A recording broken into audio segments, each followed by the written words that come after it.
Hello, everyone, and welcome to a very special episode of the Women Who Code podcast. I'm Julie Rosenberg, President, Product and Communications here at Women Who Code, and I'm thrilled to be your host today for the conversation. Today, I'm really excited to be joined by our brand new CEO, Julie Elberfeld. Julie joined Women Who Code at the top of the year and brings with her a wealth of experience as both a tech executive and also as an advocate for gender diversity across the industry. Julie has 3 decades of experience in tech. She started out as a coder and culminated her career as a divisional CIO for a Fortune 100 company.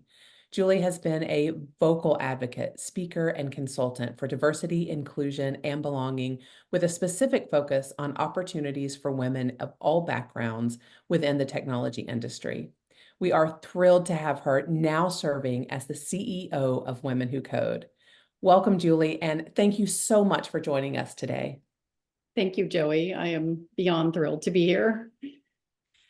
Well, this is a really exciting month coming up. This March, we're celebrating Women's History Month and International Women's Day by fostering dialogue about inclusion in tech and the vital importance of investing in women. While it's important this month to reflect on the achievements of women throughout history and celebrate our progress, we also really have to recommit ourselves to the work that lies ahead.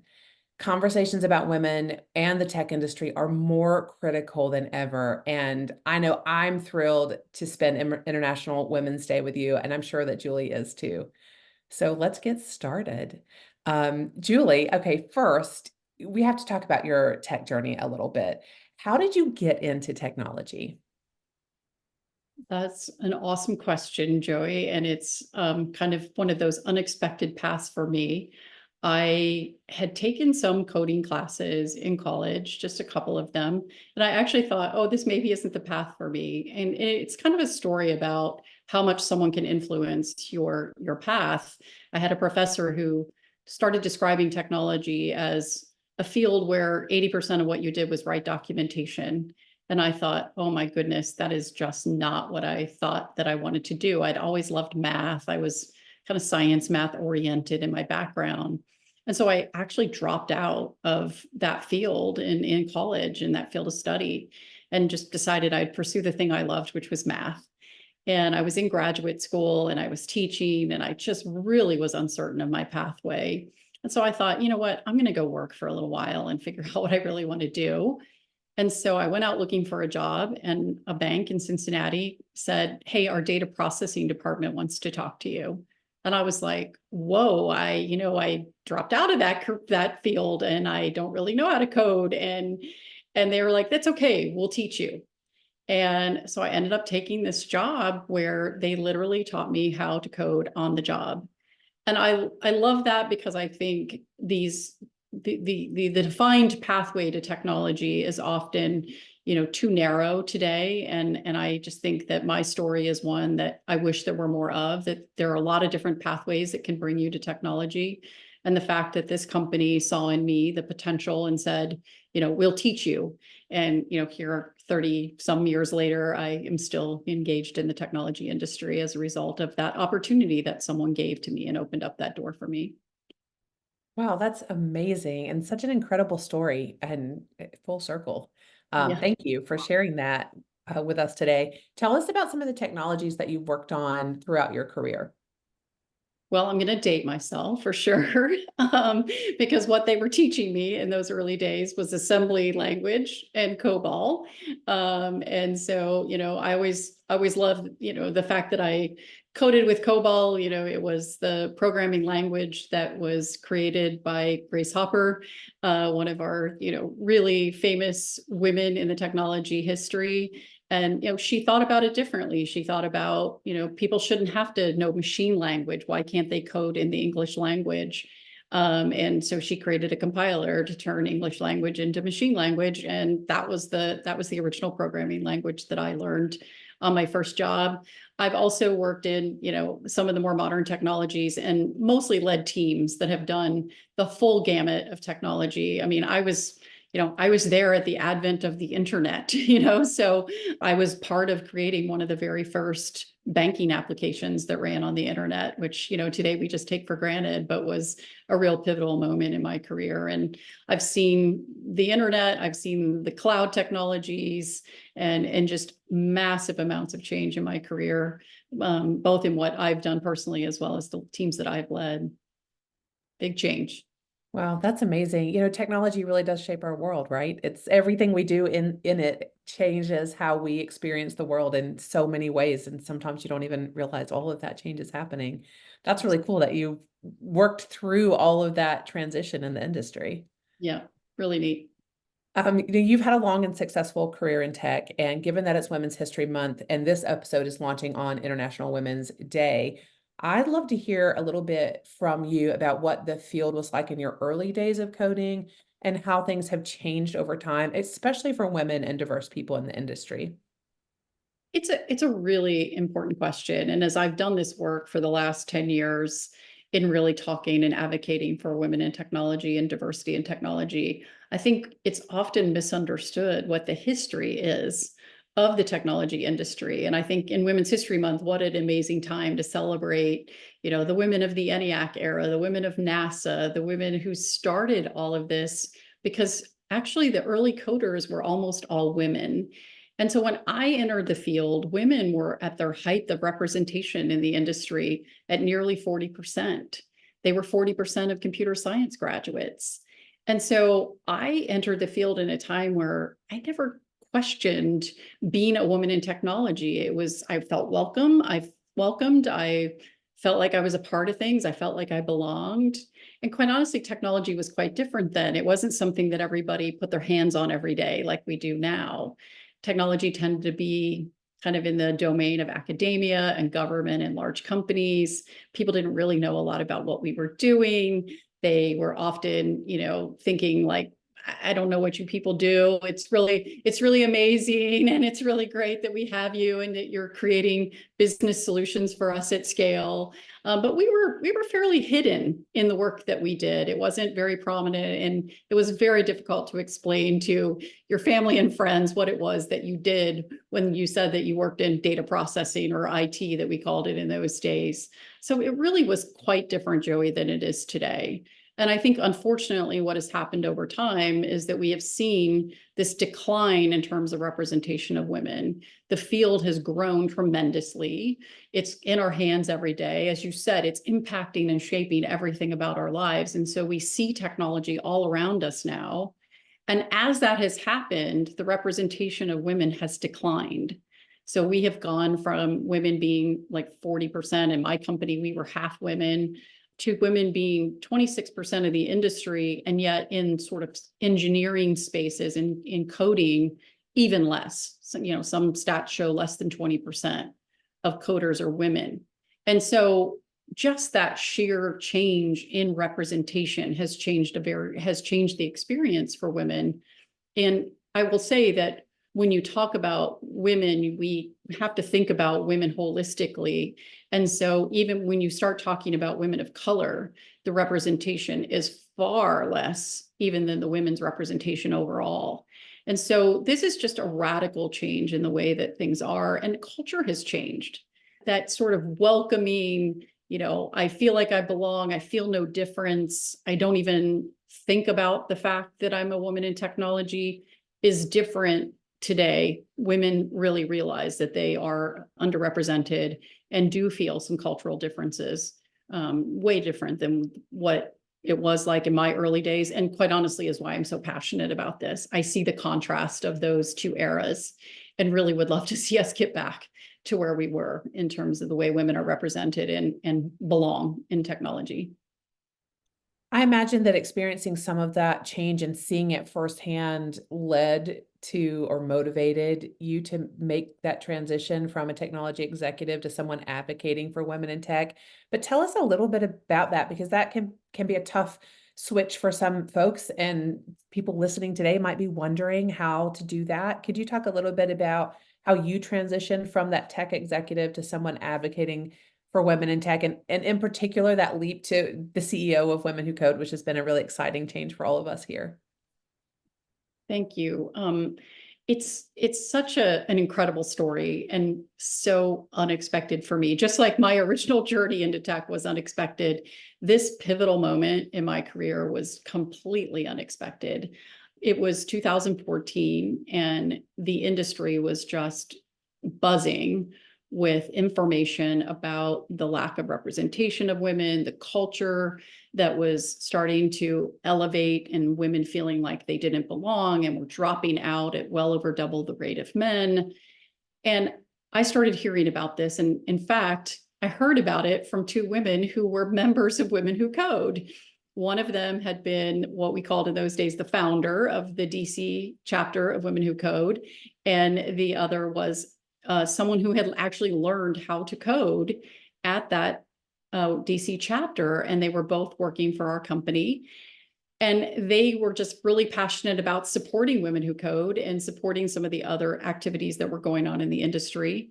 And they came to me. They saw me as an executive leader, as a role model, and they came to me and said, hey, this is what's happening in the industry. This is what we're hearing from our friends who are working at other companies. They're thinking about leaving the field entirely. And we really would love to see this company do some things to support these organizations and get involved in the industry conversation. And candidly, Joey, I was completely caught off guard. I had been part of the industry at that point for over 2 decades. I had had my head down, kind of working. I definitely, when I thought about it, I had, realized that there were fewer and fewer women around me, but I hadn't realized the systemic problem that had started to arise. And as I started to learn more about it, candidly, and hearing the stories and listening to women's experiences, I was kind of angry, kind of upset that I had had such a great experience, such a great career, doing amazing work, creating such impact, and that other women were either not entering the field or were actually entering the field and then deciding, after all of the investment of education and time and career building, that it was so bad they needed to leave. And so I took that sort of frustration and said, I'm a leader. I'm a leader in my company. I'm a leader in the industry. And what can we do to make a difference? Because it shouldn't be this way. Women should find their way to this career. It's an amazing career, and they shouldn't be shut out. And once they do, they should be able to stay in, excel, and thrive. And so I just basically took very little knowledge about the problem. I was just curious. I listened.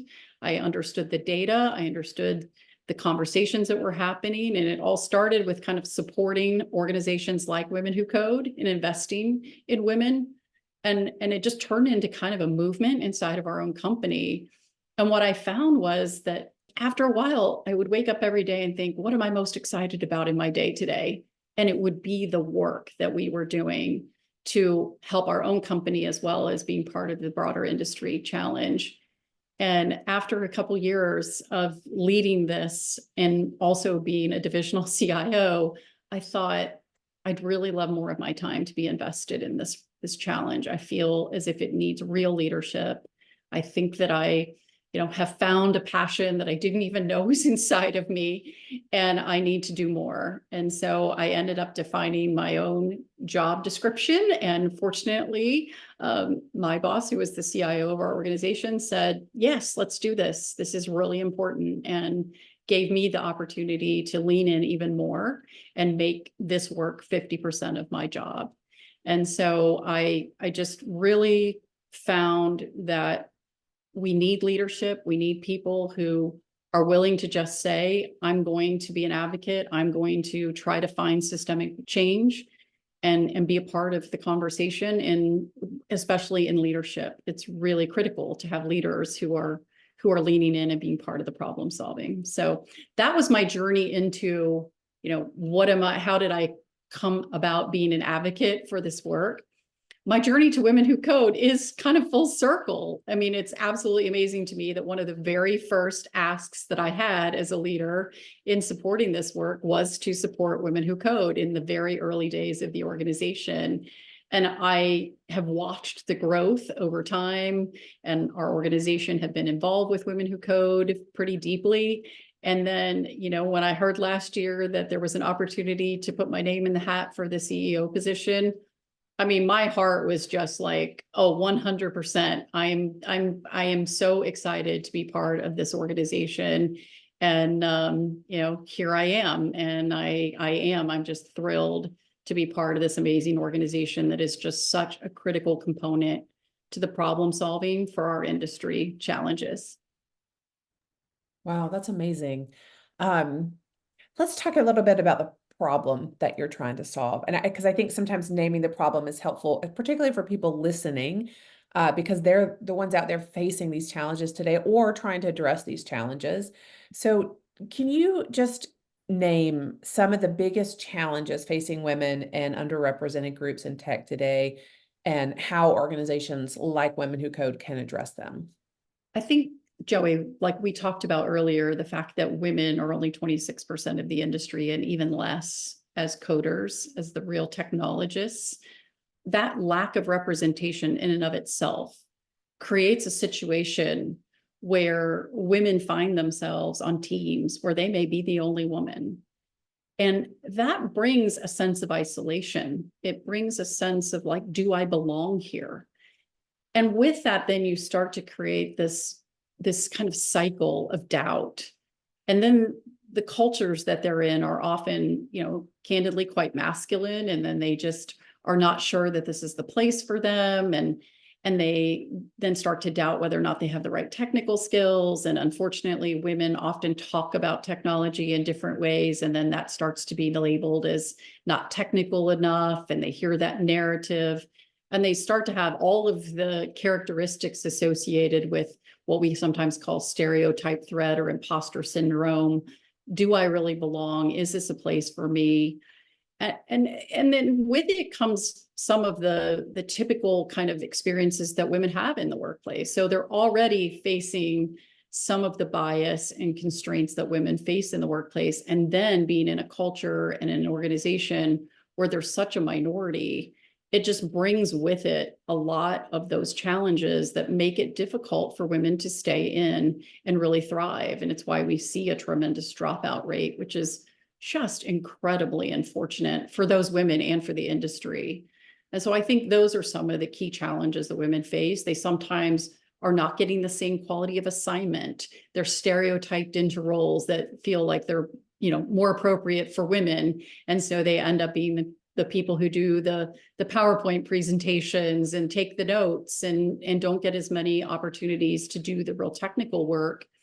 And as a result of that, they don't get the same level of advancement because what work is really valued is that technical work. And so it's kind of a cycle. They don't have role models above them. And so they're struggling to see themselves in the senior positions and being able to imagine that they can make it to those senior level roles, which was, part of what I was passionate about and why even as I started to work on the diversity work in a more focused way, I wanted to stay attached to the technology because there were just too few women in those very senior levels. And I wanted to be able to still be a role model for all the women who are trying to see themselves advancing and thriving in this field.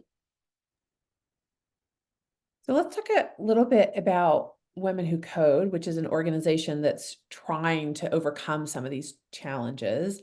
As a member of this community, you have access to things like great experiences at our upcoming Connect Developer Conference or networks that you can join, content and podcasts like this one that you have access to, coding resources led by peers, our career mentorship program, which recently launched and seems to be really popular with our members, and year-round community-led events.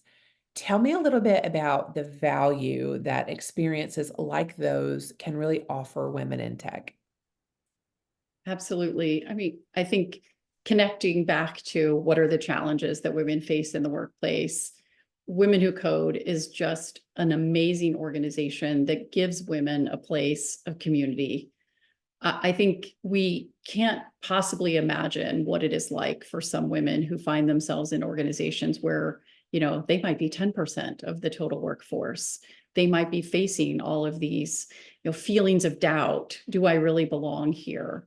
And so finding a community that is focused on the women in the technology industry and finding a place that they can belong, a sense of community, that belief that it is possible to thrive in this career, to have mentors, whether they're peer mentors or more senior women in the industry who can really support them and give them a vision. I think women come to Women Who Code, maybe they're at because of technology skills, maybe they're at a juncture in their career that they are thinking about changing careers entirely, or maybe they're thinking about finding a new job opportunity. Maybe they want to get into the technology field and they're not really sure about it. But then they can come to this community and they can find technical skills that bring them together. But then beyond that learning experience that is a constant in the technology industry and something that Women Who Code brings to our members, they find friends, they find those mentors, they find the people who will support them, who will help them with the interview for the next job they're looking for. And it really is so much more than a learning opportunity. It really is a support structure that women need to really be able to enter in, stay in, and thrive in this career. Yeah, that's amazing. I remember one of our members a long time ago saying to me, I finally found a place where I can see myself reflected on stage. And she was talking about our conference, and it's so important, right? It's so important to be able to see yourself, to be able to have access to mentors, to be able to find that community. All right, Julie, let's switch gears just a little bit and talk about what responsibilities do leaders in tech and in organizations like Women Who Code have for driving systemic change and really creating a more inclusive and equitable future for all technologists? Such an incredibly important question, and really why I'm here, right? I really believe firmly in all the programming that we do to support women, but I also would love to see a future where we don't have to be having this conversation, where women of all backgrounds, all underrepresented people in tech are feeling like they belong, feeling like they can thrive, feeling like this is a place that they're meant to be. Look, technology, as you said earlier, Joey, is shaping everything about our experience, and it's shaping everything about the economy. Companies depend extensively on technology to thrive in our digital economy. And so at the same time, here we are having this challenge where we're not bringing the entire population to the table in solving for technology challenges. So for companies, they have a reason to care. They have a reason to try to find the best talent, to have the best innovation, to have people of all backgrounds at the table creating solutions for everyone in our society. And you can't really do that unless you have a diverse population sitting around the table, thinking of ideas, solving problems, creating the next products that really serve the entire community and the entire world. And so companies have to really care at the outset and realize that this really matters. We talk all the time about not being able to find all the skills we need. Well, when we don't invite part of the population in, or we invite them in and then we exclude them and kind of drive them away, candidly, we're going to have trouble finding all of the talent that we need. We're going into a new era, right, of machine learning and artificial intelligence and data being, just incredibly important. We need talent more than ever, and we need people who also can look out for bias in the technology. And with that, we need a diverse population. So first and foremost, organizations have to realize that is incredibly important. And then they have to think about driving systemic change. I think it is incredibly important that organizations come together and really think creatively about how do we move the needle on this problem. Candidly, in the last decade, I wonder what would have happened without organizations like Women Who Code and some of our peer organizations, because we haven't moved very extensively in the numbers that we're quoting in terms of representation. And so where would we be without some of the focus that we've had?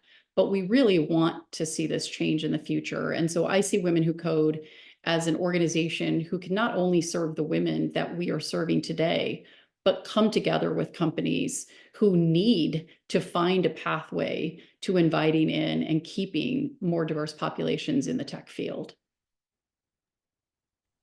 Wow, I couldn't agree more. That is a powerful call to action for companies across our industry. Julie, you shared how important it is for companies to be part of the broader problem solving.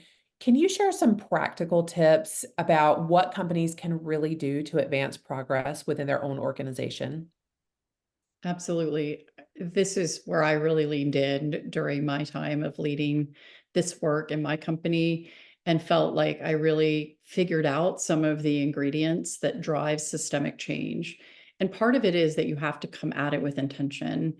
You need leaders who really care about the problem and are really willing to invest in the solutions that will matter to their own organization. And every organization is unique.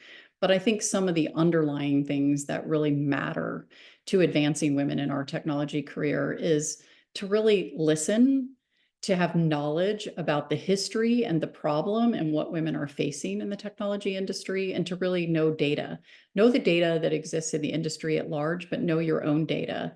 Data can really help you understand where you're doing well and where you need to really be thinking differently about what are the systemic solutions that could change some of the areas of opportunity for your own particular company. I also think women just tell us that they need the same things that everyone needs in their career. They want great assignments. They want those assignments that are valued in your organization and lead to advancement. They want equal pay, and they want those opportunities to really show what they can do and to advance in the field. They don't often have mentors that they can look up to, leaders that are role models to them. So really focusing on thinking about who's in leadership positions in your tech organization is absolutely critical. And at the end of the day, they want to be included. They want to belong. You just need to look carefully at how women are experiencing your organization and address it and find ways to just make a much more inclusive culture, because that benefits everyone at the end of the day. Right now, we're celebrating Women's History Month and International Women's Day. Why is it important for the tech industry to really lean in to those? You know, I love the theme for International Women's Day this year. Invest in women, accelerate progress. I mean, it's exactly what I just sort of said about the challenges for the tech industry and why this matters to them. And investing in women will, in fact, accelerate their progress. They will find better solutions. They will be able to be more innovative and create better products. And they will be able to find the talent they need as we go into a future that is even more and more and more dependent on technology. And so I just would love to see companies take that theme for International Women's Day and apply it to Women's History Month. Understand the history, understand that women were part of this field and that they should be back in it, and invest in women and really help accelerate progress for our industry. It couldn't be a more appropriate theme for the tech industry, right? To invest in women and accelerate progress. And that's exactly why I would love to see companies partner with us, with Women Who Code, and really be part of this problem solving. Absolutely. And Julie, as the CEO of Women Who Code, you are really a big part of shaping the future of this industry. What's your vision for the organization? I am so thrilled to be here. And I have always had this passion for supporting women in technology, but also for solving for the bigger problems. We have this huge community of women, hundreds of thousands of women around the globe who are part of our organization. There's so much we can learn from them, so much we can understand about their experiences. What's the difference maker for those who thrive versus those who are struggling? And what can we learn and share with companies? And how can we partner with companies? So I really see this organization having sort of three components of our future, continuing to have this incredible programming for the women that we support and love to bring more and more women to our organization at all levels of their career, but also thinking more about insights and research and understanding what it is that would make a difference and how can we solve this problem longer term so that we have an industry where women thrive at all levels. I also think that it doesn't happen without collaboration. I think often companies are trying to solve the problems inside of their own organization, and that's admirable. And they should really be looking at the systemic challenges that they might have in their own organization that is, creating some of the challenges that we've had in the industry. But we all have to come together to solve. It's a complex problem. There are definitely challenges all along the pathway into technology. There are challenges inside the industry. And I think if we worked collaboratively together, if we brought together industry leaders who were thinking about what are the big ideas that we could implement that would create shorter term change than waiting for decades for things to change, that we really could innovate. I mean, technology is an innovative field. We're problem solvers in the technology field. We absolutely could come together, collaborate, and figure out a path forward that changes things for the future. I love that. And collaboration is so, so important to solving this really big problem that we have ahead of us. Absolutely. How can individuals that might be listening today get involved with Women Who Code's month-long celebration for Women's History Month? Well, follow us on social for sure. And we have all kinds of things planned for the month for our social engagement. And so please, follow us, amplify our social message, get involved in just understanding the history of women in technology, and then talk to other women around you. Maybe find some people who are actually members of Women Who Code and ask them about their experience and what do they need to be supported. Be an ally to Women Who Code. And, quite frankly, I'd love it if everyone would consider investing in women with their own personal donation to Women Who Code this month. Can you share a pro tip for women and people from underrepresented groups who are navigating their careers in tech and striving to overcome barriers to advancement right now? What advice would you give to them? It's a great question. I've been asked this question in the past. And what I always say to people is express what it is that you would like to achieve. Let someone know. I think often women hold back. They are waiting for somebody to ask them for an opportunity. And we don't always know what people want in their career. So I think it's important to express what it is that you would actually like to achieve. Talk to your manager and then figure out what the pathway is to there. What are the things that you still need to work on? And then also get a support structure. So figure out what you need to work on, get a support network to help you, mentors, peer mentors, mentors above you, but then also take some risk. Don't wait to be a perfect match to the next opportunity. If you wait that long, you probably have waited far too long. Take some risk and just jump in and find that next opportunity that's going to help you advance in your career.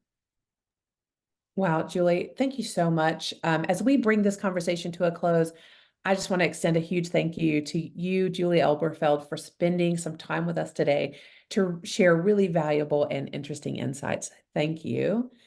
And to our members, we hope that you found today's discussion inspiring and informative. If you'd like to join us in celebrating Women's History Month and International Women's Day, we really encourage you to stay connected with Women Who Code.